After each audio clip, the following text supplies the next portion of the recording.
ก็จะเป็นรีวิวของส่งแหลกเก็บแก้วเข้าเครื่องล้างจานนะคะก็จะจัดตามขนาดแก้วแล้วก็แหลกเนี่ยมันก็จะเป็นอย่างเงี้ยแล้วก็จะซ้อนกันเป็นแหลกใหญ่นะคะ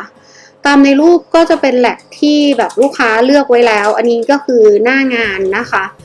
ก็พอประกอบแล้วมันจะแกะค่อนข้างยากดังนั้นเนี่ยขอลูกค้าส่งแก้วส่งอะไรมาให้ดีกว่าแล้วก็งานจะค่อนข้างจะหนามากนะคะก็หนักพอดูเลยอะค่ะก็สนใจสอบถามเพิ่มเติม